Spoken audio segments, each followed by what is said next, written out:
ਸਤਿ ਸ਼੍ਰੀ ਅਕਾਲ ਜੀ ਸਾਰਿਆਂ ਨੂੰ। ਮੈਂ ਅੱਜ ਜ਼ਿਲ੍ਹਾ ਮੋਗਾ ਵਾਸੀਆਂ ਨੂੰ ਅੱਜ ਦੇ ਇਸ ਫੇਸਬੁੱਕ ਲਾਈਵ ਸੈਸ਼ਨ ਦੇ ਵਿੱਚ ਸਵਾਗਤ ਕਰਦਾ।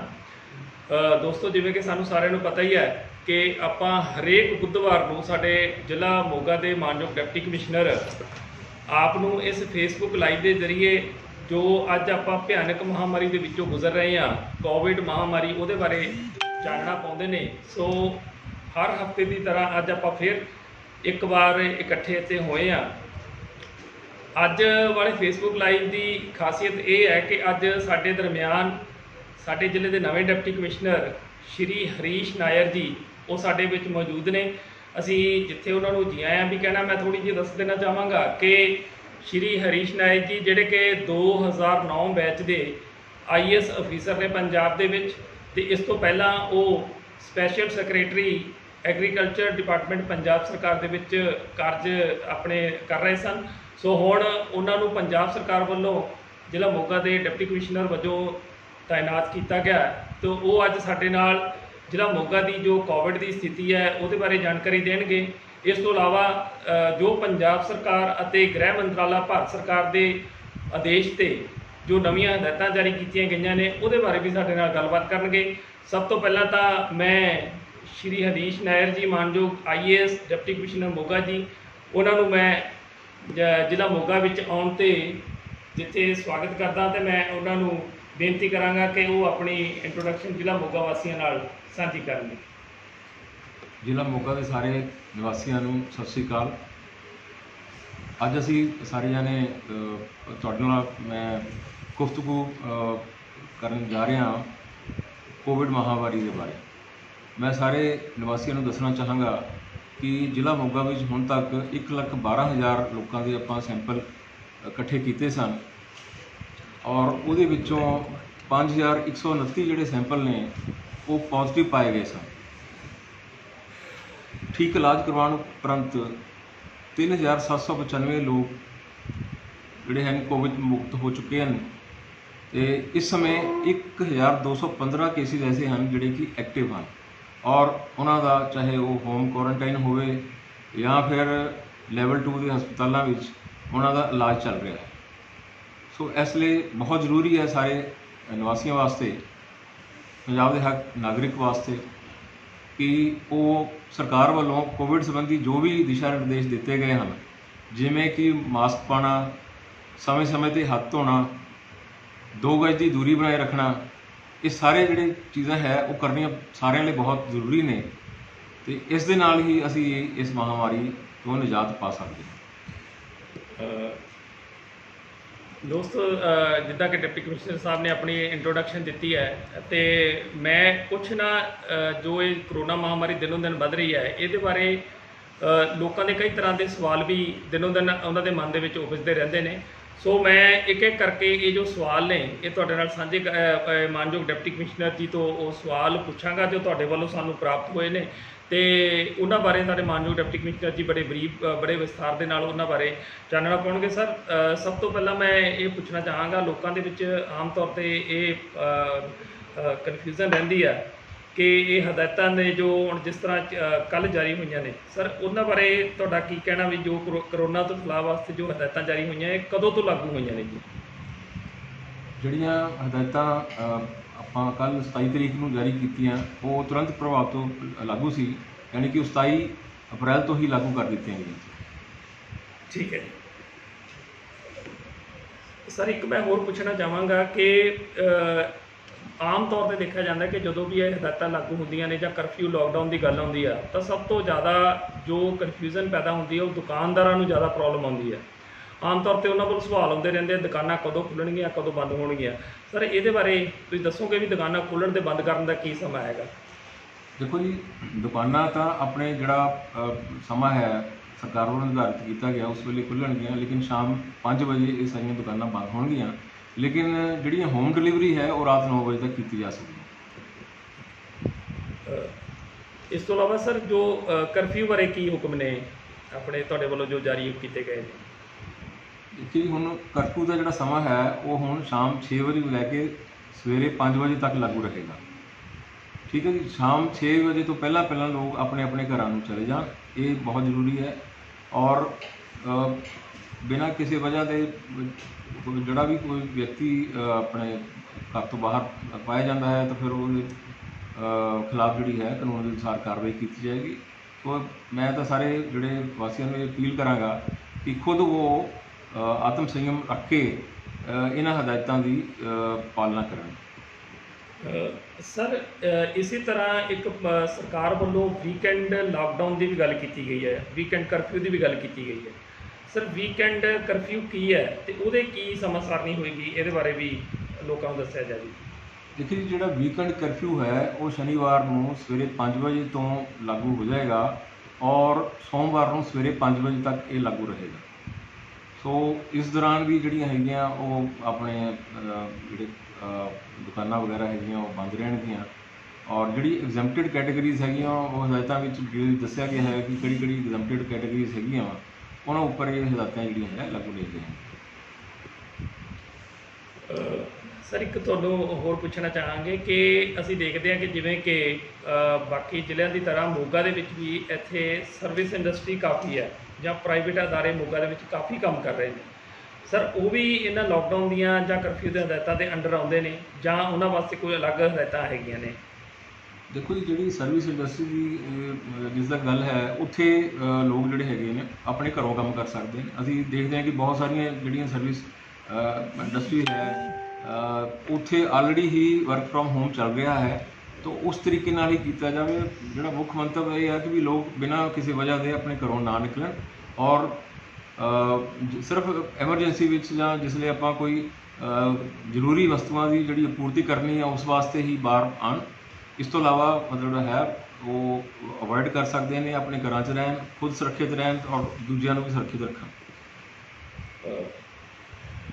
ਸਰ ਇਸ ਤੋਂ ਬਾਅਦ ਆਮ ਤੌਰ 'ਤੇ ਲੋਕਾਂ ਵੱਲੋਂ ਕਿਹਾ ਜਾਂਦਾ ਹੈ ਕਿ ਜੋ ਤਾਲਾਬੰਦੀ ਹੈ ਜਾਂ ਮਤਲਬ ਕਰਫਿਊ ਹੈ ਉਹਦੇ ਵਿੱਚ ਆਪਾਂ ਆਰਡਰਾਂ ਦੇ ਵਿੱਚ ਲਿਖਿਆ ਵੀ ਜ਼ਰੂਰੀ ਜਿਹੜੀਆਂ ਵਸਤਾਂ ਦੀਆਂ ਜਿਹੜੀ ਹੈਗੀ ਆ ਉਹ ਦੁਕਾਨਾਂ ਖੁੱਲ੍ਹੀਆਂ ਰਹਿਣਗੀਆਂ। ਮੈਂ ਸਰ ਇਹਦੇ ਵਿੱਚ ਆਮ ਲੋਕਾਂ ਦਾ ਪੁੱਛਣਾ ਇਹ ਹੈ ਵੀ ਉਹ ਜ਼ਰੂਰੀ ਵਸਤਾਂ ਦੀਆਂ ਦੁਕਾਨਾਂ ਦੇ ਵਿੱਚ ਕਿਹੜੀ ਉਹ ਕੈਟਾਗਰੀ ਦੇ ਵਿੱਚ ਕਿਹੜੀਆਂ ਦੁਕਾਨਾਂ ਆ ਜਾਂਦੀਆਂ ਨੇ ਸਰ? ਦੇਖੋ ਜੀ, ਅਸੀਂ ਸਮਝਦੇ ਹਾਂ ਕਿ ਵੀ ਜਿਵੇਂ ਖਾਣ ਪੀਣ ਦੀਆਂ ਦਾ ਹੈ ਕਿ ਦੁੱਧ ਹੈ, ਦੁੱਧ ਉਤਪਾਦ ਨਾਲ ਸੰਬੰਧਿਤ ਹੋਰ ਇਹੋ ਜਿਹੇ ਅਦਾਰੇ, ਸਬਜ਼ੀਆਂ, ਫਰੂਟ ਆਦਿ ਜਿਹੜੀਆਂ ਸਾਰੀਆਂ ਚੀਜ਼ਾਂ ਹੈਗੀਆਂ ਉਹ ਜ਼ਰੂਰੀ ਵਸਤੂਆਂ ਹਨ ਔਰ ਉਹਨਾਂ ਦੀਆਂ ਦੁਕਾਨਾਂ ਜਿਹੜੀਆਂ ਹੈਗੀਆਂ ਉਹ ਖੁੱਲ੍ਹ ਸਕਦੀਆਂ।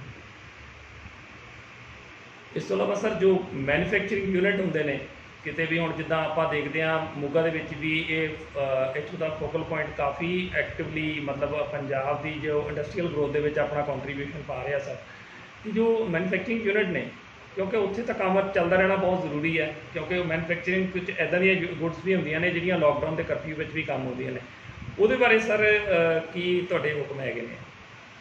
ਦੇਖੋ ਜੀ, ਜਿਹੜੀ ਮੈਨੂਫੈਕਚਰਿੰਗ ਜਿਹੜੇ ਯੂਨਿਟ ਹਨ ਉਹਨਾਂ ਦੇ ਵਰਕਰ ਵੀ ਹੋਣਗੇ ਔਰ ਉਹ ਜਿਹੜੇ ਵਹੀਕਲ ਵਗੈਰਾ ਹੈਗੇ ਨੇ ਉਹ ਚੱਲ ਸਕਣਗੇ, ਲੇਕਿਨ ਉਹਦੇ ਸੰਬੰਧ ਵਿੱਚ ਜਿਹੜੇ ਜ਼ਰੂਰੀ ਦਸਤਾਵੇਜ਼ ਨੇ ਉਹ ਜਿਹੜਾ ਸੰਬੰਧਿਤ ਮਾਲਕ ਹੈ ਉਸ ਵੱਲੋਂ ਮੁਹੱਈਆ ਕਰਵਾਏ ਜਾਣਗੇ। ਉਹ ਦਿਖਾਉਣ ਉਪਰੰਤ ਹੀ ਜਿਹੜੇ ਹੈਗੇ ਆ ਕਿਰਤੀ ਜਾਂ ਜਿਹੜੇ ਉਹ ਵਹੀਕਲ ਵਗੈਰਾ ਹੈ ਉਹਨਾਂ ਨੂੰ ਚੱਲਣ ਦਿੱਤਾ ਜਾਵੇ। ਇਸ ਤੋਂ ਇਲਾਵਾ ਸਰ ਕੁਝ ਹੋਰ ਸਰਵਿਸਿਜ਼ ਦੀ ਗੱਲ ਕੀਤੀ ਹੈ ਤੁਸੀਂ ਆਪਣੇ ਹੁਕਮਾਂ ਦੇ ਵਿੱਚ ਕਿ ਕੁਝ ਹੋਰ ਸਰਵਿਸਿਜ਼ ਵੀ ਚੱਲ ਸਕਦੀਆਂ ਨੇ ਜਿੱਦਾਂ ਆਪਣੇ ਟਰਾਂਸਪੋਰਟੇਸ਼ਨ ਨਾਲ ਸੰਬੰਧਿਤ। ਸਰ ਉਹਦੇ ਬਾਰੇ ਵੀ ਥੋੜ੍ਹਾ ਜਿਹਾ ਚਾਨਣਾ ਪਾਓ ਤਾਂ।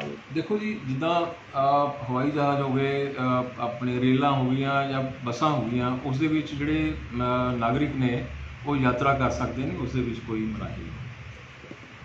ਇਸ ਤੋਂ ਇਲਾਵਾ ਸਰ ਜੋ ਕੰਸਟਰਕਸ਼ਨ ਕੰਮ ਚੱਲਦੇ ਨੇ ਪਿੰਡਾਂ ਦੇ ਸ਼ਹਿਰਾਂ ਦੇ ਵਿੱਚ ਉਹਦੇ ਬਾਰੇ ਉਹਨਾਂ ਨੂੰ ਜਿਹੜੇ ਕੰਸਟਰਕਸ਼ਨ ਦੇ ਕੰਮ ਚੱਲ ਰਹੇ ਨੇ ਜਾਂ ਆਪਣੇ ਦਿਹਾਤੀ ਖੇਤਰਾਂ ਵਿੱਚ ਸਾਰੀ ਦਾ ਕੰਮ ਚੱਲ ਰਿਹਾ, ਚਾਹੇ ਅਰਬਨ 'ਚ ਹੋਵੇ ਚਾਹੇ ਲੋਕਲ ਆਪਣੇ ਰੂਰਲ ਏਰੀਆ ਵਿੱਚ ਹੋਵੇ, ਉਹਦੀ ਕੋਈ ਮਨਾਹੀ ਨਹੀਂ, ਉਹ ਚੱਲ ਸਕਦਾ।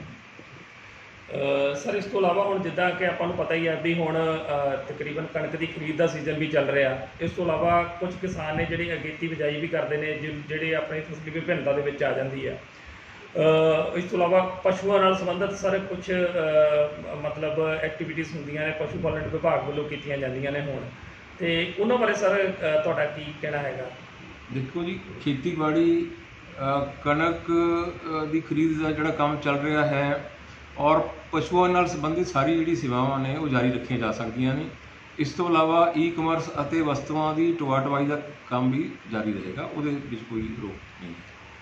ਠੀਕ ਹੈ ਸਰ, ਜਿਸ ਤਰ੍ਹਾਂ ਆਪਣੇ ਪੰਜਾਬ ਸਰਕਾਰ ਵੱਲੋਂ ਜੋ ਇਹ ਨਵੀਆਂ ਹਦਾਇਤਾਂ ਜਾਰੀ ਕੀਤੀਆਂ ਗਈਆਂ ਉਹਦੇ ਵਿੱਚ ਸਭ ਤੋਂ ਜ਼ਿਆਦਾ ਇਸ 'ਤੇ ਜ਼ੋਰ ਦਿੱਤਾ ਗਿਆ ਕਿ ਜੋ ਸਮਾਜਿਕ ਦੂਰੀ ਆ ਇਹਨੂੰ ਆਪਾਂ ਬਣਾ ਕੇ ਰੱਖਣਾ, ਗੈਦਰਿੰਗਸ ਨੇ ਜੋ ਪਬਲਿਕ ਗੈਦਰਿੰਗਸ ਨੇ ਉਹ ਰੋਕਣੀਆਂ ਨੇ। ਪਰ ਅਸੀਂ ਦੇਖਦੇ ਹਾਂ ਕਿ ਬਾਕੀ ਜ਼ਿਲ੍ਹਿਆਂ ਦੇ ਵਾਂਗ ਪੂਰੇ ਦੇਸ਼ ਦੇ ਵਿੱਚ ਹੀ ਹੁਣ ਸੈਂਪਲਿੰਗ ਅਤੇ ਵੈਕਸੀਨੇਸ਼ਨ ਉਹ ਵੀ ਪੂਰੇ ਜ਼ੋਰਾਂ 'ਤੇ ਚੱਲ ਰਹੀ ਹੈ, ਕਿਉਂਕਿ ਉਹ ਇਸ ਬਿਮਾਰੀ ਦੀ ਚੇਨ ਨੂੰ ਤੋੜਨ ਦੇ ਵਿੱਚ ਇਹ ਦੋ ਬਹੁਤ ਵੱਡੇ ਸਟੈਪ ਨੇ ਜਿਨ੍ਹਾਂ 'ਤੇ ਜਾ ਕੇ ਅਸੀਂ ਇਸ 'ਤੇ ਕਾਬੂ ਪਾ ਸਕਦੇ ਹਾਂ। ਸਰ ਹੁਣ ਕਿਉਂਕਿ ਸੈਂਪਲਿੰਗ ਤੇ ਵੈਕਸੀਨੇਸ਼ਨ ਵੀ ਚੱਲ ਰਹੀ ਆ, ਉੱਥੇ ਲੋਕ ਆ ਵੀ ਰਹੇ ਨੇ ਤੇ ਉੱਥੇ ਇਕੱਠ ਵੀ ਹੋਏਗਾ ਨੈਚੁਰਲੀ। ਸਰ ਉਹਦੇ ਬਾਰੇ ਤੁਹਾਡਾ ਕੀ ਕਹਿਣਾ ਵੀ ਉਹ ਸੈਂਪਲਿੰਗ ਤੇ ਵੈਕਸੀਨੇਸ਼ਨ ਚੱਲਦੀ ਰਹੇਗੀ ਜਾਂ ਉਹ ਵੀ ਬੰਦ ਹੋ ਜਾਏਗੀ?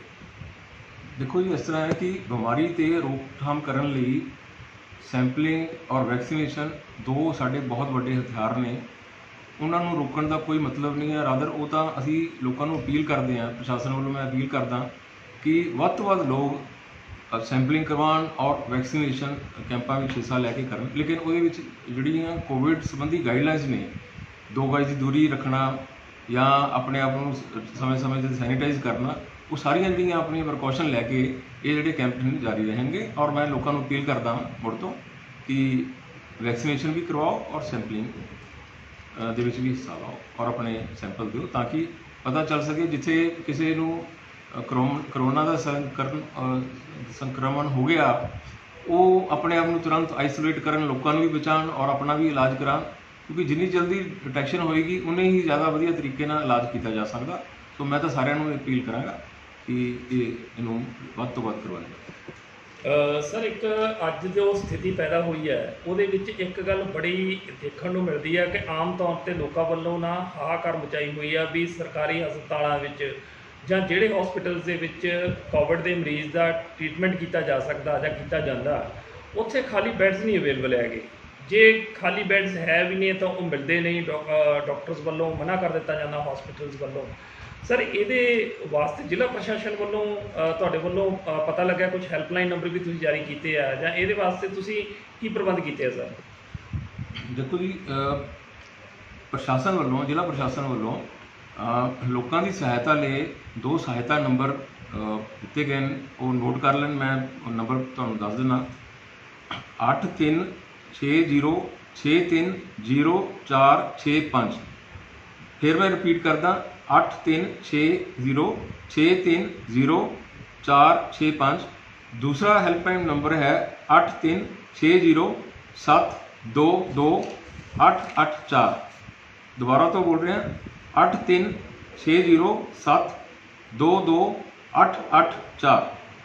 ਸੋ ਬੇਸਿਕਲੀ ਤਾਂ ਇਹ ਹੈ ਕਿ ਵੀ ਲੋਕ ਜਿਨ੍ਹਾਂ ਨੂੰ ਬੈੱਡ ਦੀ ਜ਼ਰੂਰਤ ਹੈ ਉਹ ਇਹਨਾਂ ਹੈਲਪ ਨੰਬਰ 'ਤੇ ਸੰਪਰਕ ਕਰ ਸਕਦੇ ਹਨ ਅਤੇ ਉਹਨਾਂ ਨੂੰ ਪ੍ਰੋਪਰਲੀ ਗਾਈਡ ਕੀਤਾ ਜਾਵੇਗਾ ਕਿ ਵੀ ਕਿੱਥੇ ਕਿਸ ਹਸਪਤਾਲ ਵਿੱਚ ਬੈੱਡ ਉਪਲਬਧ ਹਨ, ਉੱਥੇ ਉਹਨਾਂ ਨੂੰ ਬੈੱਡ ਮੁਹੱਈਆ ਕਰਵਾ ਦਿੱਤੇ ਜਾਣ। ਸਰ ਇੱਕ ਜਾਂਦੇ ਜਾਂਦੇ ਇੱਕ ਦੋ ਤੁਹਾਡੇ ਨਾਲ ਸਵਾਲ ਹੋਰ ਕਰਨੇ ਆ। ਸਰ ਪਿੱਛੇ ਜੇ ਤੁਹਾਡੇ ਵੱਲੋਂ ਹੁਕਮ ਹੋਏ ਸੀ ਕਿ ਜੋ ਵਿਆਹ ਸ਼ਾਦੀ ਜਾਂ ਭੋਗ ਸਮਾਗਮ ਹੈਗੇ ਨੇ ਉਹਨਾਂ ਦੇ ਵਿੱਚ ਆਪਾਂ ਗਿਣਤੀ ਨਿਰਧਾਰਿਤ ਕੀਤੀ ਸੀ ਵੀ ਉੱਥੇ ਇਕੱਠ ਹੋਣ ਤੋਂ ਰੋਕਿਆ ਜਾਵੇ, ਜਿਸ ਤਰ੍ਹਾਂ ਵਿਆਹ ਸਮਾਗਮ ਦੇ ਵਿੱਚ ਜਾਂ ਭੋਗ ਸਮਾਗਮ ਦੇ ਵਿੱਚ। ਸਰ ਉਹਦੇ ਵੱਲੋਂ ਤੁਹਾਡੇ ਵੱਲੋਂ ਅੱਜ ਵੀ ਇੱਕ ਹੁਕਮ ਜਾਰੀ ਕੀਤੇ ਗਏ ਨੇ। ਸਰ ਕੀ ਹੁਕਮ ਨੇ ਅਤੇ ਆਪਾਂ ਕਿੰਨਾ ਕੁ ਇਕੱਠ ਇੱਕ ਸਮਾਜਿਕ ਸਮਾਗਮ 'ਤੇ ਆਪਾਂ ਕਰ ਸਕਦੇ ਹਾਂ? ਸਰ ਇਹਦੇ ਬਾਰੇ ਵੀ ਥੋੜ੍ਹਾ ਜਿਹਾ ਦੱਸਿਆ ਜਾਵੇ ਜ਼ਿਲ੍ਹਾ ਵਾਸੀਆਂ ਨੂੰ। ਦੇਖੋ ਜੀ, ਜਿਹੜੇ ਵਿਆਹ ਸ਼ਾਦੀਆਂ ਪਹਿਲਾਂ ਤੋਂ ਨਿਰਧਾਰਿਤ ਨੇ 30/4 ਜਾਂ 30/4 ਤੋਂ ਪਹਿਲਾਂ ਜੇ ਕੋਈ ਵਿਆਹ ਜਾਂ ਸ਼ਾਦੀ ਦਾ ਸਮਾਗਮ ਰੱਖਿਆ ਗਿਆ ਹੈ ਉਹ ਕਰ ਸਕਦੇ ਨੇ, ਉਹ ਅਲਾਊਡ ਹੈ। ਲੇਕਿਨ ਉਸ ਦੇ ਵਿੱਚ ਜਿਹੜੀ ਪਾਰਟੀ ਹੈ ਉਹ ਰਾਤ 9 ਵਜੇ ਤੋਂ ਪਹਿਲਾਂ ਉਹਨੂੰ ਖਤਮ ਕਰਨਾ ਪਵੇਗਾ। ਜਿਹੜੀ 1-5 ਤੋਂ ਬਾਅਦ ਕੋਈ ਸ਼ਾਦੀ ਵਿਆਹ ਹੈ ਉਹਦੇ ਬਾਰੇ ਤਾਂ ਮੈਂ ਲੋਕਾਂ ਨੂੰ ਇਹੀ ਕਹਾਂਗਾ ਕਿ ਉਹ ਆਪਣੇ ਜਿਹੜੇ ਫੰਕਸ਼ਨ ਨੇ ਉਹਨਾਂ ਨੂੰ ਨਵੇਂ ਸਿਰੇ ਤੋਂ ਨਿਰਧਾਰਿਤ ਕਰ ਸਕਦੇ ਨੇ, ਉਹਦਾ ਸਮਾਂ ਬਦਲ ਸਕਦੇ ਨੇ ਜਾਂ ਉਹਦੀ ਤਿਥੀ ਬਦਲ ਸਕਦੇ ਨੇ, ਜਿਵੇਂ ਉਹਨਾਂ ਨੂੰ ਕਨਵੀਨੀਐਂਟ ਹੋਵੇ। ਲੇਕਿਨ ਇਹ ਜਿਹੜੀਆਂ ਹਦਾਇਤਾਂ ਨੇ ਉਹ 30/4 ਤੱਕ ਲਾਗੂ ਰਹਿਣਗੀਆਂ, ਉਹਦੇ ਵਿੱਚ 20 ਤੋਂ ਜ਼ਿਆਦਾ ਬੰਦਿਆਂ ਦਾ ਇਕੱਠ ਨਹੀਂ ਹੋਵੇਗਾ। ਠੀਕ ਹੈ ਸਰ। ਇਸ ਤੋਂ ਇਲਾਵਾ ਇਹ ਜੋ ਵਿਆਹ ਸਮਾਗਮ ਜਿਹੜੇ ਹੁਣ ਆਪਾਂ ਕਰ ਸਕਦੇ ਹਾਂ, ਇਹ 'ਚ ਆਪਾਂ 10 ਬੰਦਿਆਂ ਵਾਸਤੇ ਤਾਂ ਪਰਮਿਸ਼ਨ ਦੀ ਜ਼ਰੂਰਤ ਨਹੀਂ, ਅਤੇ ਅਗਰ 20 ਬੰਦਿਆਂ ਦਾ ਇਕੱਠ ਕਰਨਾ ਤਾਂ ਉਹ ਪਰਮਿਸ਼ਨ ਦੀ ਗੱਲ ਕੀਤੀ ਗਈ ਹੈ। ਪਰਮਿਸ਼ਨ ਕਿੱਥੋਂ ਮਿਲ ਸਕਦੀ ਹੈ ਜੀ? ਪਰਮਿਸ਼ਨ ਆਪਣੇ ਜ਼ਿਲ੍ਹਾ ਪ੍ਰਸ਼ਾਸਨ ਤੋਂ ਹੀ ਲੈਣੀ ਪਏਗੀ ਤੇ ਉਹ ਜਿਹੜੇ ਹੈਗੇ ਆ ਵਿਅਕਤੀ ਹੈਗੇ ਹਾਂ, ਇਸ ਦੇ ਵਿੱਚ ਨਾ ਐਸਡੀਐਮ ਸਾਹਿਬਾਨ ਜਿਹੜੇ ਹੈਗੇ ਆ ਉਹ ਅਥੋਰਾਈਜ਼ਡ ਆਫੀਸਰ ਹਨ, ਉਹਨਾਂ ਤੋਂ ਪਰਮਿਸ਼ਨ ਲੈ ਕੇ ਉਹ ਸ਼ਾਮਲ ਹੋ ਸਕਦੇ। ਜਿਸ ਤਰ੍ਹਾਂ ਕਿ ਸਾਡੇ ਮਾਨਯੋਗ ਡਿਪਟੀ ਕਮਿਸ਼ਨਰ ਜਿਹਨੇ ਜੋ ਇਹਨਾਂ ਵੱਲੋਂ ਕੱਲ ਇਹ ਕੋਵਿਡ-19 ਨੂੰ ਰੋਕਣ ਵਾਸਤੇ ਜੋ ਨਵੀਆਂ ਹਦਾਇਤਾਂ ਜਾਰੀ ਕੀਤੀਆਂ ਗਈਆਂ ਨੇ ਪੰਜਾਬ ਸਰਕਾਰ ਦੇ ਆਦੇਸ਼ ਤੇ, ਉਹ ਤਾਂ ਉਹਨਾਂ ਵੱਲੋਂ ਬੜੇ ਹੀ ਵਧੀਆ ਤਰੀਕੇ ਦੇ ਨਾਲ ਉਹ ਸਾਨੂੰ ਵਿਸਥਾਰ ਦੇ ਨਾਲ ਦੱਸ ਹੀ ਦਿੱਤੀਆਂ ਗਈਆਂ ਨੇ। ਪਰ ਹੁਣ ਜਦੋਂ ਕਿ ਅਸੀਂ ਇਹ ਫੇਸਬੁੱਕ ਲਾਈਵ ਸੈਸ਼ਨ ਕਰ ਰਹੇ ਹਾਂ ਤਾਂ ਸਾਡੇ ਨਾਲ ਵੱਡੀ ਗਿਣਤੀ ਦੇ ਵਿੱਚ ਜਿਹੜਾ ਮੋਗਾ ਵਾਸੀ ਸਾਡੇ ਨਾਲ ਫੇਸਬੁੱਕ ਲਾਈਵ ਸੈਸ਼ਨ ਦੇ ਵਿੱਚ ਜੁੜੇ ਹੋਏ ਨੇ, ਉਹਨਾਂ ਵੱਲੋਂ ਕੁਝ ਕੁਐਰੀਜ਼ ਵੀ ਆ ਰਹੀਆਂ ਨੇ ਨਾਲ ਦੀ ਨਾਲ, ਤੇ ਮੈਂ ਸਰ ਨੂੰ ਰਿਕੁਐਸਟ ਕਰਾਂਗਾ ਕਿ ਸਰ ਉਹ ਕੁਐਰੀਜ਼ ਵੀ ਆਪਾਂ ਨਾਲ ਦੀ ਨਾਲ ਕਲੀਅਰ ਕਰ ਦਈਏ ਸੋ ਦੈਟ ਕਿਸੇ ਤਰ੍ਹਾਂ ਦੀ ਕਨਫਿਊਜ਼ਨ ਨਾ ਰਹੇ। ਸਾਡੇ ਕੋਲੇ ਵਿਸ਼ੇਸ਼ ਖਹਿਰਾ ਇਹ ਸਾਡੇ ਨਾਲ ਫੇਸਬੁੱਕ ਤੇ ਜੁੜੇ ਹੋਏ ਨੇ ਸਰ, ਤੇ ਉਹਨਾਂ ਨੇ ਪੁੱਛਿਆ ਕਿ ਜੋ ਸੈਟਰਡੇ ਸੰਡੇ ਦਾ ਆਪਣਾ ਵੀਕਐਂਡ ਕਰਫਿਊ ਹੈ ਵੀ ਉਹਦੇ ਵਿੱਚ ਪਬਲਿਕ ਟਰਾਂਸਪੋਰਟੇਸ਼ਨ ਚੱਲ ਸਕਦੀ ਹੈ ਜਾਂ ਨਹੀਂ ਚੱਲ ਸਕਦੀ। ਦੇਖੋ ਜੀ, ਉਹ ਆਪਾਂ ਪਹਿਲਾਂ ਹੀ ਕਲੀਅਰ ਕਰ ਦਿੱਤਾ ਹੈ ਕਿ ਵੀ ਟ੍ਰੇਨ, ਬੱਸ ਜਿਹੜੀ ਯਾਤਰਾ ਜਾਂ ਹਵਾਈ ਜਹਾਜ਼ ਦੀ ਯਾਤਰਾ ਉਹ ਜਾਰੀ ਰਹੇਗੀ। ਸੋ ਮੇਰੇ ਹਿਸਾਬ ਨਾਲ ਤਾਂ ਇਸ ਵਿੱਚ ਕੋਈ ਕਨਫਿਊਜ਼ਨ ਹੋਣ ਦੀ ਜ਼ਰੂਰਤ ਨਹੀਂ ਹੈ। ਸਰ ਇਸ ਤੋਂ ਇਲਾਵਾ ਇੱਕ ਰਾਜ ਕੁਮਾਰ ਰਾਜੂ ਜੀ ਨੇ, ਉਹਨਾਂ ਨੇ ਪੁੱਛਿਆ ਕਿ ਜਿਸ ਤਰ੍ਹਾਂ ਆਮ ਤੌਰ 'ਤੇ ਜਿੱਦਾਂ ਪਾਣੀ ਅਤੇ ਕੋਲਡ ਡਰਿੰਕ ਨੂੰ ਵੀ ਇੱਕ ਜੀਵਨ ਲਈ ਜ਼ਰੂਰੀ ਚੀਜ਼ ਦੇ ਤੌਰ 'ਤੇ ਦੇਖਿਆ ਜਾਂਦਾ ਹੈ, ਉਹਨਾਂ ਦਾ ਕਹਿਣਾ ਹੈਗਾ ਕਿ ਜੋ ਪਾਣੀ ਅਤੇ ਕੋਲਡ ਡਰਿੰਕ ਦੀਆਂ ਦੁਕਾਨਾਂ ਨੇ ਇਹਨਾਂ ਨੂੰ ਵੀ ਜ਼ਰੂਰੀ ਵਸਤਾਂ ਦੇ ਵਿੱਚ ਸ਼ਾਮਲ ਕਰਕੇ ਇਹਨਾਂ ਦੁਕਾਨਾਂ ਨੂੰ ਵੀ ਖੋਲ੍ਹਣ ਦਾ ਇਹ ਖੁੱਲ੍ਹ ਦਿੱਤੀ ਜਾਵੇ ਤਾਂ ਜੋ ਲੋਕਾਂ ਨੂੰ, ਕਿਉਂਕਿ ਲੋਕ ਆਉਂਦੇ ਜਾਂਦੇ ਤਾਂ ਹੈ ਹੀ ਨੇ, ਟਰਾਂਸਪੋਰਟੇਸ਼ਨ ਚੱਲ ਰਹੀ ਹੈ, ਤੇ ਤਾਂ ਜੋ ਕਿਸੇ ਨੂੰ ਪਾਣੀ ਦੀ ਪ੍ਰੋਬਲਮ ਜਾਂ ਕੋਲਡ ਡਰਿੰਕ ਦੀ ਪ੍ਰੋਬਲਮ ਨਾ ਆਵੇ, ਇਹਨੂੰ ਵੀ ਜ਼ਰੂਰੀ ਵਸਤਾਂ ਦੀਆਂ ਦੁਕਾਨਾਂ ਦੇ ਵਿੱਚ ਸ਼ਾਮਲ ਕੀਤਾ ਜਾਵੇ। ਦੇਖੋ ਜੀ, ਜਿੱਥੇ ਤੱਕ ਪਾਣੀ ਹੈ, ਪਾਣੀ ਤਾਂ ਚਲੋ ਜ਼ਰੂਰੀ ਹੈ, ਲੇਕਿਨ ਕੋਲਡ ਡਰਿੰਕ ਨੂੰ ਆਪਾਂ ਜ਼ਰੂਰੀ ਨਹੀਂ ਕਹਿ ਸਕਦੇ। ਸੋ ਜਿੱਥੇ ਤੱਕ ਪਾਣੀ ਦਾ ਹੈ, ਜਿਹੜਾ ਬੰਦਾ ਟਰੈਵਲ ਕਰਦਾ ਆਪਣੇ ਨਾਲ ਜਿਹੜੀਆਂ ਪਾਣੀ ਦੀ ਬੋਟਲ ਵਗੈਰਾ ਕੈਰੀ ਕਰ ਸਕਦਾ ਵਾ। ਸੋ ਬਾਕੀ ਜਿਹੜਾ ਇਹਨਾਂ ਦਾ ਸੁਝਾਅ ਹੈ ਉਹ ਠੀਕ ਹੈ ਕਿ ਜਿਹੜਾ ਜੀਵਨ ਦਾ ਹੀ ਪਾਣੀ ਹੈ, ਹੋਮ ਡਿਲੀਵਰੀ ਜਿਹੜੀ ਪਾਣੀ ਦੀ ਹੈ ਉਹ ਵੀ ਅਲਾਊਡ ਹੈ, ਉਹਦੇ ਵਿੱਚ ਵੀ ਕੋਈ ਸਮੱਸਿਆ ਨਹੀਂ ਹੈ। ਤੋ ਮੇਰੇ ਖਿਆਲ ਦੇ ਵਿੱਚ ਤਾਂ ਜਿਹੜਾ ਕੋਈ ਵੀ ਵਿਅਕਤੀ ਜਿਹੜਾ ਹੈਗਾ ਸਫ਼ਰ ਕਰਦਾ ਵਾ ਉਹ ਆਪਣੇ ਨਾਲ ਪਾਣੀ ਲੈ ਕੇ ਜਾ ਸਕਦਾ ਹੈ। ਸਰ ਇੱਕ ਸਾਡੇ ਨਾਲ ਸਾਡੇ ਦਰਸ਼ਕ ਇੱਕ ਹੋਰ ਜੁੜੇ ਹੋਏ ਨੇ, ਉਹਨਾਂ ਨੇ ਕਿਹਾ ਕਿ ਜਿਹੜੇ ਮੋਗਾ ਸ਼ਹਿਰ ਦੇ ਵਿੱਚ ਤਾਂ ਸਥਿਤੀ ਠੀਕ ਹੈ, ਕੋਵਿਡ ਨਾਲ ਨਿਪਟਣ ਦੇ ਵਾਸਤੇ ਪ੍ਰਸ਼ਾਸਨ ਵੱਲੋਂ ਕਾਫੀ ਮੁਸ਼ੱਕਤ ਕੀਤੀ ਜਾ ਰਹੀ ਹੈ, ਕਾਰਪੋਰੇਸ਼ਨ ਵੱਲੋਂ ਵੀ ਕੀਤੀ ਜਾ ਰਹੀ ਹੈ, ਪਰ ਜੋ ਸ਼ਹਿਰ ਦੇ ਬਾਹਰ ਬਸਤੀਆਂ ਪੈਂਦੀਆਂ ਨੇ, ਵੀ ਬਸਤੀਆਂ ਦੇ ਵਿੱਚ ਜੋ ਕਰੋਨਾ ਦਾ ਫੈਲਾਅ ਉਹ ਕਾਫੀ ਵੱਡੇ ਪੱਧਰ 'ਤੇ ਹੈ। ਸਰ ਉਹਦੇ ਵਾਸਤੇ ਵੀ ਆਪਾਂ ਕੀ ਕੋਈ ਸਪੈਸ਼ਲ ਸਟੈਪ ਚੱਕੇ ਨੇ ਜਾਂ ਮਤਲਬ ਚੱਕ ਰਹੇ ਹਾਂ, ਉਹਦੇ ਬਾਰੇ ਵੀ ਸਰ ਚਾਨਣਾ ਪਾਇਆ ਜਾਵੇ। ਦੇਖੋ ਜੀ, ਸਿਹਤ ਵਿਭਾਗ ਵੱਲੋਂ ਬਸਤੀਆਂ ਦੇ ਵਿੱਚ ਵੀ ਕੈਂਪ ਲਗਾਏ ਜਾ ਰਹੇ ਨੇ ਔਰ ਲਗਾਏ ਜਾਣਗੇ ਵੀ ਭਵਿੱਖ ਵਿੱਚ, ਜਿੱਥੇ ਮੈਂ ਲੋਕਾਂ ਨੂੰ ਅਪੀਲ ਕਰਾਂਗਾ ਕਿ ਆਪਣੇ ਆਪ ਨੂੰ ਟੈਸਟ ਕਰਵਾਉਣ, ਸੈਂਪਲ ਦੇਣ, ਤਾਂ ਜੋ ਜਲਦੀ ਤੋਂ ਜਲਦੀ ਉਹਦੀ ਡਿਟੈਕਸ਼ਨ ਹੋਵੇ। ਔਰ ਜੇਕਰ ਕਿਤੇ ਕਿਸੇ ਵਿਅਕਤੀ ਨੂੰ ਕਰੋਨਾ ਹੋ ਜਾਂਦਾ ਹੈ ਤਾਂ ਜਿਹੜੀ ਸਾਡੀ ਟੀਮਾਂ ਹੈ ਉਹਨਾਂ ਵੱਲੋਂ ਉਹਨਾਂ ਦੇ ਸੰਪਰਕ 'ਚ ਆਏ ਜਿਹੜੇ ਵਿਅਕਤੀ ਹਨ ਉਹਨਾਂ ਦੇ ਬਾਰੇ ਵੀ ਜਾਣਕਾਰੀ ਹਾਸਿਲ ਕੀਤੀ ਜਾਂਦੀ ਹੈ। ਉਸ ਦਾ ਮੁੱਖ ਮੰਤਵ ਇਹੀ ਹੁੰਦਾ ਹੈ ਕਿ ਉਹਨਾਂ ਦੀ ਵੀ ਜਲਦ ਤੋਂ ਜਲਦ ਸੈਂਪਲ ਇਕੱਠਾ ਕਰਕੇ ਇਹ ਨਿਰਧਾਰਿਤ ਕੀਤਾ ਜਾ ਸਕੇ ਕਿ ਵੀ ਉਹਨਾਂ ਨੂੰ ਕਿਤੇ ਜਿਹੜਾ ਕਰੋਨਾ ਦਾ ਸੰਕਰਮਣ ਹੈ ਕਿਤੇ ਉਹ ਫੈਲ ਤਾਂ ਨਹੀਂ ਗਿਆ ਹੈ, ਤਾਂ ਕਿ ਉਹਨਾਂ ਦਾ ਜਲਦ ਤੋਂ ਜਲਦ ਇਲਾਜ ਕੀਤਾ ਜਾ ਸਕੇ। ਸੋ ਮੈਂ ਤਾਂ ਸਾਰਿਆਂ ਨੂੰ ਕਹਾਂਗਾ ਕਿ ਵੀ ਇਹਦੇ ਵਿੱਚ ਵੱਧ ਤੋਂ ਵੱਧ ਸਹਿਯੋਗ ਦੇਣ ਔਰ ਆਪਣੇ ਨਾਲ ਜਿਹੜੇ ਸੰਪਰਕ ਵਿੱਚ ਨੇ, ਚਾਹੇ ਪਰਿਵਾਰ ਦੇ ਮੈਂਬਰ ਹਨ ਜਾਂ ਉਹਨਾਂ ਦੇ ਕੰਮਕਾਜੀ ਖੇਤਰ ਵਿੱਚ ਜਿਹੜੇ ਲੋਕ ਉਹਨਾਂ ਦੇ ਸੰਪਰਕ 'ਚ ਆਏ ਹਨ, ਉਹਨਾਂ ਦੇ ਬਾਰੇ ਸਹੀ ਜਾਣਕਾਰੀ ਦੇਣ, ਉਹਨਾਂ ਦਾ ਪਤਾ ਦੇਣ, ਤਾਂ ਕਿ ਸਾਡੀਆਂ ਟੀਮਾਂ ਉਹਨਾਂ ਨੂੰ ਵੀ ਸੰਪਰਕ ਕਰਕੇ ਉਹਨਾਂ ਦੇ ਸੈਂਪਲ ਕਲੈਕਟ ਕਰ, ਔਰ ਜੇਕਰ ਉਹਨਾਂ ਨੂੰ ਵੀ ਕਰੋਨਾ ਪੋਜ਼ਿਟਿਵ ਪਾਇਆ ਜਾਂਦਾ ਹੈ ਤਾਂ ਉਹਨਾਂ ਦੇ ਇਲਾਜ ਬਾਰੇ ਵੀ ਉਹਨਾਂ ਨੂੰ ਸਹੀ ਜਾਣਕਾਰੀ ਦਿੱਤੀ ਜਾ ਸਕੇ। ਸਰ ਇਸੇ ਤਰ੍ਹਾਂ ਪਾਣੀ ਦੀ ਤਰ੍ਹਾਂ ਕੁਝ ਗਰੋਸਰੀ ਦੁਕਾਨਾਂ ਦੇ ਜੋ ਮਾਲਕ ਨੇ ਉਹਨਾਂ ਵੱਲੋਂ ਵੀ ਸਵਾਲ ਆਇਆ ਹੈ। ਕੋਈ ਦੀਪਕ ਅਰੋੜਾ ਨੇ, ਉਹ ਰਿਪਰੈਜ਼ੈਂਟੇਟਿਵ ਨੇ ਗਰੋਸਰੀ ਸ਼ਾਪਸ ਦੁਕਾਨਾਂ ਜਿਹੜੀਆਂ ਹੈਗੀਆਂ ਨੇ, ਸਰ ਉਹਨਾਂ ਪੁੱਛੇ ਕਿ ਗਰੋਸਰੀ ਦੁਕਾਨਾਂ ਨੇ ਜੋ ਲਾਕਡਾਊਨ ਦੇ ਕਰਫਿਊ 'ਚ ਖੁੱਲ੍ਹ ਸਕਦੀਆਂ ਨੇ। ਦੇਖੋ ਜੀ, ਦੁਕਾਨਾਂ ਖੋਲ੍ਹਣ ਦਾ ਸਮਾਂ ਪਹਿਲਾਂ ਹੀ ਨਿਰਧਾਰਿਤ ਕੀਤਾ ਜਾ ਚੁੱਕਾ ਹੈ 9 ਤੋਂ 5 ਵਜੇ ਤੱਕ। ਸੋ ਉਹਦੇ ਵਿੱਚ ਆਪਣੇ ਜਿਹੜੇ ਨਾਗਰਿਕ ਹਨ ਉਹਨਾਂ ਨੂੰ ਜੋ ਜ਼ਰੂਰੀ ਸਮਾਨ ਦੀ ਲੋੜ ਹੁੰਦੀ ਹੈ ਉਹ ਆਪਣਾ ਸਮਾਨ ਸਮੇਂ ਸਿਰ ਲੈ ਸਕਦੇ ਹਨ। ਦੇਖੋ ਇਸ ਤਰ੍ਹਾਂ ਹੈ ਕਿ ਜੇ ਅਸੀਂ ਇਸ ਚੀਜ਼ ਨੂੰ ਬਹੁਤ ਜ਼ਿਆਦਾ ਖੁੱਲ੍ਹ ਦੇ ਦਾਂਗੇ ਤਾਂ ਫਿਰ ਲੋਕਡਾਊਨ ਦਾ ਜਿਹੜਾ ਮੁੱਖ ਮੰਤਵ ਹੈ ਉਹੀ ਖਤਮ ਹੋ ਜਾਂਦਾ ਹੈ ਕਿ ਹਰ ਵੇਲੇ ਮਤਲਬ ਦੁਕਾਨਾਂ ਖੁੱਲ੍ਹੀਆਂ ਰਹਿਣਗੀਆਂ, ਲੋਕ ਆਵਾਜਾਈ ਕਰਨਗੇ, ਤਾਂ ਫਿਰ ਜਿਸ ਮੰਤਵ ਵਾਸਤੇ ਇੱਕ ਲੋਕਡਾਊਨ ਜਾਂ ਆਪਾਂ ਕਰਫਿਊ ਦਾ ਸਮਾਂ ਤੈਅ ਕੀਤਾ ਹੈ ਤਾਂ ਉਹ ਸਾਰਾ ਜਿਹੜਾ ਪਰਪਸ ਹੈ ਉਹ ਡਿਫੀਟ ਹੋ ਜਾਏਗਾ। ਸਰ ਅਸੀਂ ਅੱਜ ਦੇਖਦੇ ਹਾਂ ਅਕਸਰ ਅਖਬਾਰਾਂ ਦੇ ਵਿੱਚ ਵੀ ਸ਼ਬਦਾਂ ਜਾਂ ਚੈਨਲਾਂ ਦੇ ਵੀ ਚੱਲ ਰਿਹਾ ਕਿ ਸਾਡੇ ਪੰਜਾਬ ਦੇ ਵਿੱਚ ਜਾਂ ਸਾਡੇ ਦੇਸ਼ ਦੇ ਵਿੱਚ ਉਨੀ ਵੈਕਸੀਨ ਹੈ ਜੋ ਅਵੇਲੇਬਲ ਨਹੀਂ ਹੈਗੀ। ਸਰ ਆਪਣੇ ਜ਼ਿਲ੍ਹਾ ਮੋਗਾ ਦੀ ਗੱਲ ਕਰੀਏ ਤਾਂ ਸਰ ਕੀ ਆਪਣੇ ਕੋਲੇ ਇਨਸਫੀਸ਼ੀਐਂਟ ਕੁਆਂਟੀਟੀ ਸਾਡੇ ਕੋਲ ਉਹ ਵੈਕਸੀਨ ਹੈ ਜਾਂ ਮਤਲਬ ਨਹੀਂ ਹੈ? ਦੇਖੋ ਜੀ, ਸਰਕਾਰ ਵੱਲੋਂ ਸਾਨੂੰ ਸਮੇਂ-ਸਮੇਂ ਤੇ ਵੈਕਸੀਨ ਦੀ ਡੋਜ਼ਿਸ ਮਿਲ ਰਹੀਆਂ ਨੇ। ਲੋਕਾਂ ਨੂੰ ਅਸੀਂ ਵੈਕਸੀਨੇਸ਼ਨ ਕੈਂਪ ਲਗਾ ਕੇ ਡੇਲੀ ਬੇਸਿਸ 'ਤੇ ਲੱਗ ਰਹੇ ਨੇ ਔਰ ਲੋਕਾਂ ਨੂੰ ਟੀਕੇ ਲਗਾਏ ਵੀ ਜਾ ਰਹੇ ਨੇ। ਜਿਵੇਂ ਸਾਨੂੰ ਲੋੜ ਹੁੰਦੀ ਹੈ ਉਸ ਹਿਸਾਬ ਨਾਲ ਅਸੀਂ ਸਰਕਾਰ ਨੂੰ ਇਨਫੋਰਮ ਕਰ ਦਿੰਦੇ ਹਾਂ, ਸਾਨੂੰ ਨਾਲ ਦੀ ਨਾਲ ਹੀ ਉਸ ਦੀ ਆਪੂਰਤੀ ਹੋ ਜਾਂਦੀ ਹੈ। ਸੋ ਇਸ ਲਈ ਕੋਈ ਘਬਰਾਉਣ ਦੀ ਲੋੜ ਨਹੀਂ ਹੈ, ਵੈਕਸੀਨ ਦੀ ਕਮੀ ਨਹੀਂ ਹੈ। ਜੋ ਸਾਨੂੰ ਜ਼ਰੂਰਤ ਹੈ, ਜੋ ਸਰਕਾਰ ਵੱਲੋਂ ਦਿਸ਼ਾ ਨਿਰਦੇਸ਼ ਹਨ ਉਹਦੇ ਮੁਤਾਬਕ ਜਿਹੜੀ ਏਜ ਗਰੁੱਪ ਦੇ ਲੋਕਾਂ ਵਾਸਤੇ ਵੈਕਸੀਨ ਲਗਾਈ ਜਾਣੀ ਹੈ ਉਹਨਾਂ ਨੂੰ ਲਗਾਈ ਜਾ ਰਹੀ ਹੈ। ਸਰ ਇੱਕ ਹੋਰ ਕੁਐਰੀ ਆਈ ਹੈ, ਕੋਈ ਗੌਰਵ ਘਈ ਨੇ, ਉਹਨਾਂ ਨੇ ਕਿਹਾ ਵੀ ਜਲੰਧਰ ਵਿੱਚ ਕੋਈ ਅਫਵਾਹ ਉੱਡੀ ਹੈ ਕਿ ਪ੍ਰਾਈਵੇਟ ਸੈਕਟਰ ਹੈ ਜੋ ਉਹਨੂੰ ਪਰਮਾਨੈਂਟਲੀ ਕਲੋਜ਼ ਕਰਨ ਵਾਸਤੇ ਅਗਲੇ ਹੁਕਮਾਂ ਤੱਕ ਵੀ ਕੋਈ ਹੁਕਮ ਜਾਰੀ ਹੋਏ ਨੇ। ਸਰ ਕੋਈ ਇੱਦਾਂ ਦੀ ਖਬਰ ਹੈ ਜਾਂ ਮਤਲਬ ਇਹ ਕੋਈ ਹਲੇ ਅਫਵਾਹ ਹੀ ਹੈ? ਦੇਖੋ ਜੀ, ਤੁਸੀਂ ਆਪ ਹੀ ਕਹਿ ਰਹੇ ਹੋ ਕਿ ਅਫਵਾਹ ਹੈ ਤਾਂ ਮੈਂ ਇਹਦੇ ਬਾਰੇ ਕੋਈ ਕਮੈਂਟ ਨਹੀਂ ਕਰਨਾ ਚਾਹਾਂਗਾ। ਇਸ ਤੋਂ ਇਲਾਵਾ ਸਰ ਇੱਕ ਸਾਡੇ ਕੋਲ ਹੋਰ ਸਵਾਲ ਆਇਆ, ਉਹਦੇ ਵਿੱਚ ਲਿਖਿਆ ਹੈ ਕਿ ਜਦੋਂ ਪਿਛਲੇ ਸ਼ਨੀਵਾਰ ਐਤਵਾਰ ਵੀ ਆਪਾਂ ਲਾਕਡਾਊਨ ਕੀਤਾ ਸੀਗਾ ਪੰਜਾਬ ਸਰਕਾਰ ਦੇ ਹੁਕਮ 'ਤੇ, ਉਦੋਂ ਸਾਰੀਆਂ ਦੁਕਾਨਾਂ ਵੈਸੇ ਬੰਦ ਰਹੀਆਂ ਸੀ, ਪਰ ਜਿਹੜੇ ਸ਼ਰਾਬ ਦੇ ਲਿਕਰ ਵੈਂਡਸ ਨੇ, ਸ਼ਰਾਬ ਦੇ ਠੇਕੇ ਸੀ, ਉਹ ਤਕਰੀਬਨ ਖੁੱਲ੍ਹੇ ਰਹੇ ਸੀ। ਕੀ ਉਹਨਾਂ ਵਾਸਤੇ ਕੋਈ ਸਪੈਸ਼ਲ ਗਾਈਡਲਾਈਨਸ ਦੀ ਜ਼ਰੂਰਤ ਹੈ ਜਾਂ ਉਹ ਵੀ ਇਸ ਦਾਇਰੇ ਦੇ ਵਿੱਚ ਆਉਂਦੇ ਆ? ਦੇਖੋ ਜੀ, ਹਦਾਇਤਾਂ ਬਿਲਕੁਲ ਸਪਸ਼ਟ ਹਨ ਔਰ ਜਿਹੜੇ ਸੰਬੰਧਿਤ ਵਿਭਾਗ ਨੇ ਉਹਨਾਂ ਨੂੰ ਸਖਤ ਨਿਰਦੇਸ਼ ਹਨ ਕਿ ਵੀ ਸਰਕਾਰ ਵੱਲੋਂ ਜੋ ਵੀ ਹਦਾਇਤਾਂ ਜਾਰੀ ਕੀਤੀਆਂ ਗਈਆਂ ਹਨ ਉਹਨਾਂ ਦੀ ਸਖਤੀ ਨਾਲ ਪਾਲਣਾ ਕਰਵਾਈ ਜਾਵੇ। ਸਰ ਇਸ ਤੋਂ ਬਾਅਦ ਆਖਰੀ ਸਵਾਲ ਹੈ ਕਿ ਜੋ ਵਿੱਦਿਅਕ ਅਦਾਰੇ ਨੇ ਸਾਡੇ ਵੀ ਉੱਥੇ ਵੈਸੇ ਤਾਂ ਚਲੋ ਵਿੱਦਿਅਕ ਅਦਾਰੇ ਵੈਸੇ ਬੰਦ ਨੇ, ਪਰ ਟੀਚਰਸ ਉੱਥੇ ਆ ਰਹੇ ਨੇ। ਉਹਨਾਂ ਵੱਲੋਂ ਸਵਾਲ ਇਹ ਆਇਆ ਕਿ ਕੀ ਕਾਲਜਾਂ ਜਾਂ ਸਕੂਲਾਂ ਦੇ ਵਿੱਚ ਜਿਹੜੀ ਸਟਾਫ ਆ ਉਹ 50% ਦੇ ਕੋਈ ਹੁਕਮ ਹੈ ਜਾਂ ਸਾਰਾ ਸਟਾਫ ਹੀ ਆਉਣਾ ਜ਼ਰੂਰੀ ਹੈ? 50% ਨਹੀਂ ਨਹੀਂ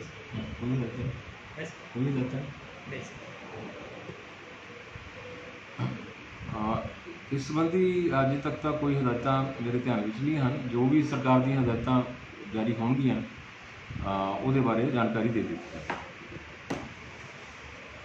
ਸਰ ਅੰਤ ਮੈਂ ਤੁਹਾਨੂੰ ਰਿਕੁਐਸਟ ਕਰਾਂਗਾ ਕਿ ਤੁਸੀਂ ਬਤੌਰ ਡਿਪਟੀ ਕਮਿਸ਼ਨਰ ਡਿਸਟ੍ਰਿਕਟ ਮੈਜਿਸਟ੍ਰੇਟ ਜ਼ਿਲ੍ਹਾ ਮੋਗਾ ਵਾਸੀਆਂ ਨੂੰ ਆਪਾਂ ਕੋਈ ਅਪੀਲ ਕਰੋ ਕਿ ਤਾਂ ਜੋ ਇਹ ਜੋ ਆਪਣੀ ਕਰੋਨਾ ਦੀ ਲੜਾਈ ਆ ਇਹਨੂੰ ਆਪਾਂ ਜਿਸ ਨੂੰ ਲੜ ਰਹੇ ਹਾਂ ਵੀ ਉਹਨਾਂ ਦੇ ਸਹਿਯੋਗ ਦੇ ਨਾਲ ਆਪਾਂ ਕਿਵੇਂ ਠੱਲ ਕਰ ਸਕਦੇ ਹਾਂ, ਕਿਉਂਕਿ ਤੁਸੀਂ ਬਤੌਰ ਡਿਪਟੀ ਕਮਿਸ਼ਨਰ ਜੋ ਆਦੇਸ਼ ਦਿੰਦੇ ਹੋ ਲੋਕ ਉਹਦੇ 'ਤੇ ਫੁੱਲ ਵੀ ਚੜਾਉਂਦੇ ਨੇ, ਅਤੇ ਬਤੌਰ ਇੱਕ ਜ਼ਿਲ੍ਹੇ ਦਾ ਲੀਡਰ, ਇੱਕ ਐਡਮਿਨਿਸਟ੍ਰੇਟਰ, ਤੇ ਤੁਸੀਂ ਜ਼ਿਲ੍ਹਾ ਵਾਸੀਆਂ ਨੂੰ ਕੀ ਅਪੀਲ ਕਰਨੀ ਚਾਹੁੰਦੇ ਹੋ? ਮੈਂ ਸਮੂਹ ਨਿਵਾਸੀਆਂ ਨੂੰ ਬੇਨਤੀ ਕਰਾਂਗਾ ਕਿ ਜਿਵੇਂ ਅਸੀਂ ਸਾਰੇ ਜਾਣਦੇ ਹਾਂ ਜਿਹੜਾ ਕੋਵਿਡ ਪੈਂਡੈਮਿਕ ਹੈ ਉਸ ਨੇ ਹੁਣ ਤੱਕ ਮੋਗਾ ਜ਼ਿਲ੍ਹੇ ਵਿੱਚ 119 ਲੋਕਾਂ ਦੀ ਜਾਨ ਲੈ ਲਈ ਹੈ। ਇਹ ਬੜੀ ਖਤਰਨਾਕ ਬਿਮਾਰੀ ਹੈ, ਲੇਕਿਨ ਇਸ ਤੋਂ ਘਬਰਾਉਣ ਦੀ ਲੋੜ ਨਹੀਂ ਹੈ।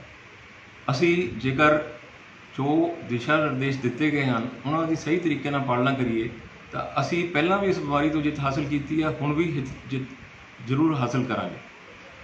2 ਗਜ਼ ਦੀ ਦੂਰੀ, ਮਾਸਕ ਪਹਿਨੋ, ਹੱਥ ਧੋਵੋ ਔਰ ਸਮੇਂ-ਸਮੇਂ 'ਤੇ ਹੱਥਾਂ ਨੂੰ ਸੈਨੀਟਾਈਜ਼ ਕਰੋ।